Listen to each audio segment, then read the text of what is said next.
Assembled here, we will go ahead and call to order the regular meeting of the County of Sacramento Regional County Sanitation District and Sacramento Area Sewer District, Sacramento County Sanitation District for September 12th, 2018 at 9:33 a.m. And I would ask if we could have a roll call, please. Good morning. Bruins? Present. Carr? Here. Frost? Here. Guerra? Here. Hanson? Here. Harris? Here. Hume? Here. Lee, I'm sorry. I'm sorry. McGarvey? Morin? Here. Nottoli? Here. Orozco? Here. Peters? Here. Serna? Villegas? Here. Warren? Kennedy. You have a quorum. Very good. If you'd please address the flag and join Supervisor Peters in the Pledge of Allegiance. I pledge allegiance to the flag of the United States of America and to the republic for which it stands, one nation under God, indivisible, with liberty and justice for all. All right, and I apologize, I'm filling in for the chair. Do we have a Metro Cable statement that Yes, needs to be sir, read, or we a do. compensation statement? This meeting of the Sacramento Regional County Sanitation and Sacramento Area Sewer Districts is being broadcast live on Metro Cable 14, the local government affairs channel on the Comcast Consolidated Communications and AT&T Uverse cable systems. The meeting is closed captioned for our hearing impaired viewers and webcast at www.sacmetrocable.tv. Today's meeting will replay Sunday at 6 p.m. on Channel 14. In accordance with the Government Code 54952.3, compensation for meeting of these legislative bodies is required to be verbally disclosed. The amount of $100 will be paid for each member participating today as a member of the Sacramento Regional County Sanitation District, and the amount of $100 will be paid for each board member participating today as a member of the Sacramento Area Sewer District. Compensation for Sacramento County Supervisors and City of Sacramento Council members is paid to the county and city respectively to partially offset the costs of those governments. Compensation for other board members is delivered to the individuals. Members of the audience wishing to address the board should fill out a speaker identification form located at the back of chambers and hand it to the clerk. Please speak into the microphone when addressing the board and state your name for the record. Please silence your electronic devices at this time. Thank you. All right, very good. So we're going to have a change to the agenda, and given that the closed session item is for sewer district, area sewer district directors only and not regional SAN directors, we will move that to the end of the item. However, I do have a public comment request. Would you like to speak at the beginning of the meeting, or would you like to speak just prior to hearing the item? I'm going to speak now, if that's okay. It's fine by us. Come on up. Steve Lee, speaking on the closed session item.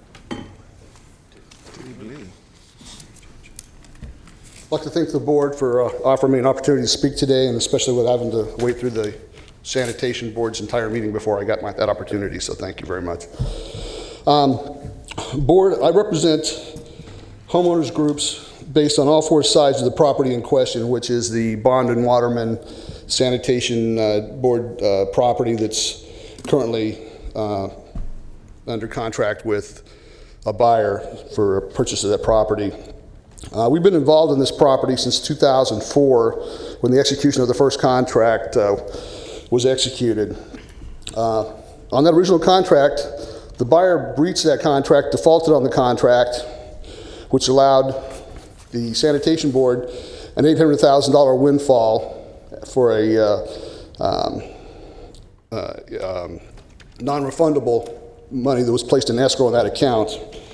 Since that contract lapsed, the SAN board did not take any action on the breach and the default, which they could have.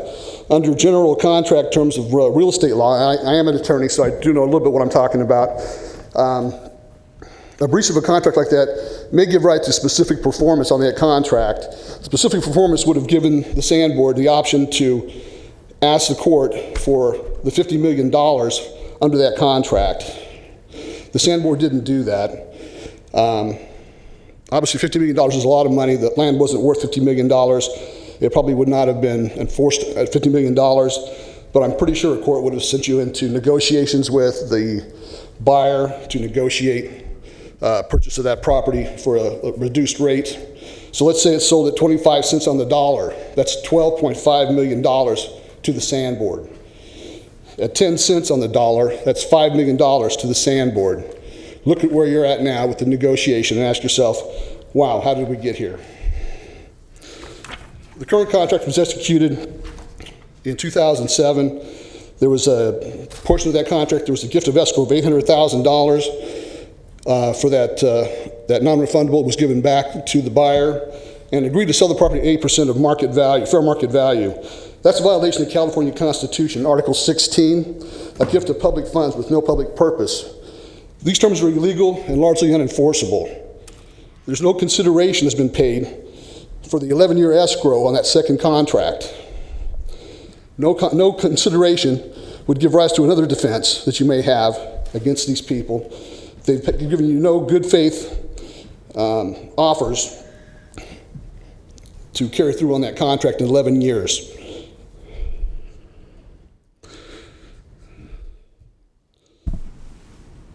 Under the current terms of the current contract, the Sand District and the ratepayers carry all the burdens and assume all the risks, while the buyer reaps all the benefits and assumes no risk. This contract is largely unconscionable and gives rise to another defense you may have. The liquidated damage clause is patently unfair, requires seller to waive all your remedies.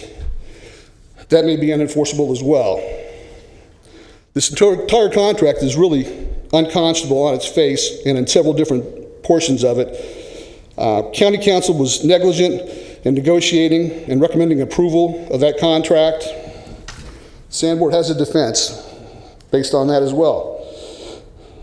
Buyer was given an extension 2 years ago and promised to close before the contract expired. That was back in April that expired, the two-year term expired, and we're still here with no resolution, and they still don't have their water permits. At a 2014 meeting, the homeowners associations presented a 15-minute PowerPoint in an effort to show this board what the land could be with the help from the CSD, which I'm talking about the Elk Grove Parks, the City of Elk Grove, Sacramento County Office of Education, U.S. Fish and Wildlife. I see I'm out of time. Would you give me, please, a minute or two? Because this is extremely important. If you could just kind of get to some of the wrap-up statements. All right, so the land could periodically be built out and maintained as a regional parkland, nature center, open space, FFA property, ag property, scouting and environmental venue. We presented a presentation to UCD Ag Department about putting using this land as a feeder and a satellite school for local high school students to feed into the UC Davis Ag program, which is world-renowned. They were interested until they found out it was under contract with the buyer, and said, we really can't talk about it, but they were interested. So we have options here. We could make this a legacy for this entire board. If you reconsider your position, you draw a line in the sand, you defend the unconscionableness of this contract, the illegality of the contract, and fight it, we can do something that's going to benefit generations and generations ahead of us, where we're at now. Great, okay. Thank you very much. Thank you, I appreciate it. I do have some documents here. I don't have one for everybody. I do have copies of our letter that was written by our attorney before this contract was ratified about the illegalities of the contract. And I also have a PowerPoint presentation. I only have one copy, but I'll give it to the If you give it to, and then we'll review it in closed session. Thank you so much. Thanks. Thank you. Thank you for your time. All right, moving on to Section 1, the timed matters. Sacramento Regional, acting as your Sacramento Regional County Sanitation District, district's consent matters, items 1 through 5. All right, is there a motion to approve consent? I move to approve consent. All right, a motion by Bruins, second by Director Harris. All those in favor say aye. Aye. Aye. Opposed? Motion passes. Any member of the public wishing to comment on an item not on the agenda?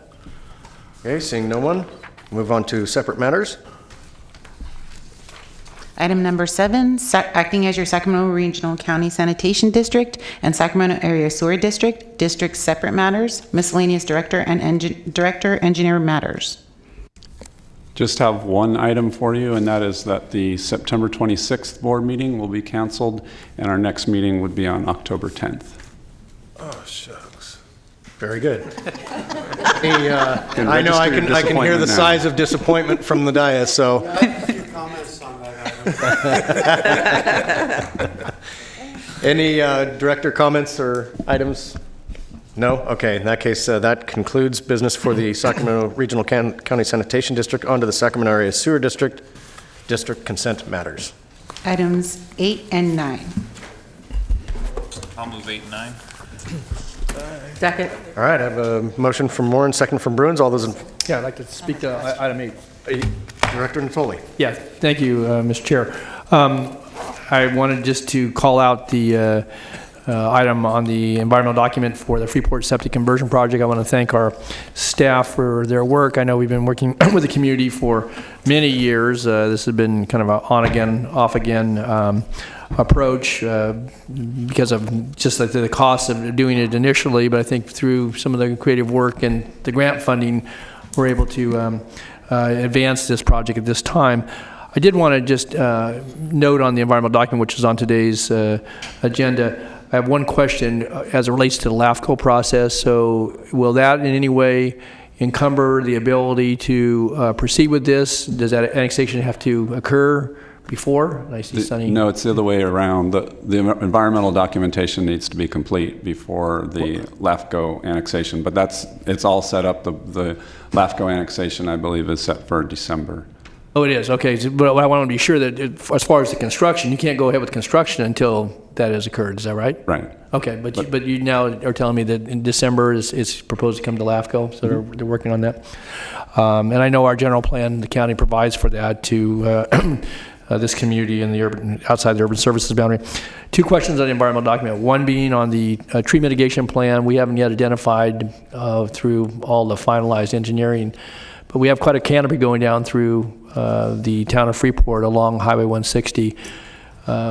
Will you keep this board informed about if we have loss of some of those heritage trees? Because again, that was controversial to the north some time ago when the city did some work along the area to the north of the town of Freeport. And so will you keep us, I know we do everything we can to avoid those trees, right? Absolutely. Okay, all right. And I just want to be clear though, because again, we don't know which ones are affected, so we're blessing this document and it just calls out for the normal mitigation, which is replacement by so many inches and or buying a canopy somewhere else. And I would just say I think it's very important to the aesthetic there in the town of Freeport that we maintain that canopy whenever possible. So, Would you like to hear from Sunny Lundy on any details if we could, of that? just very quickly. I know we have folks that may have to leave. I just want to be really clear on this. So. Good morning, Board. The Freeport project is going to take full advantage of directional drilling, so Okay. the impact to the trees will be a lot less than their typical open cut.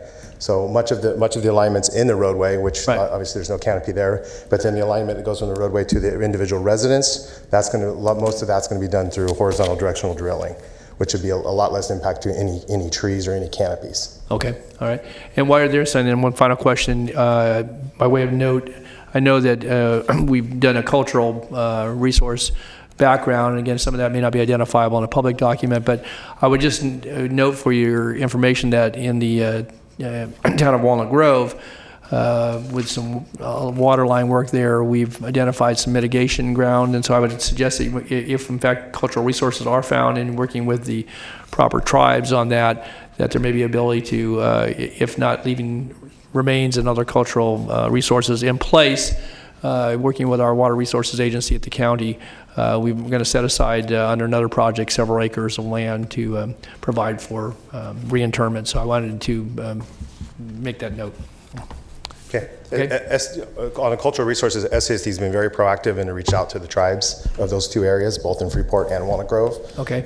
We've had several meetings in the Walnut Grove area, so we've been very proactive and we're prepared for that possibility. Okay, very good. Thanks. That's all I have. Thanks. Thank you. Any other comments on item 8 or 9? All right, I have a motion by Morin, second by Bruins. All those in favor say aye. Aye. Opposed? On to section 2, miscellaneous matters. These are all communication received and filed, sir. Okay. They are received and they are filed. So that brings us to closed session. I will ask the council, is there any scenario by which we would have a report out? No, there's not. Okay, so we'll have nothing to tell you when we come out, so you're welcome to stay or welcome to leave, whatever you're, as retired individuals, your schedule may be a little flexible. All right, we're going to adjourn into closed session.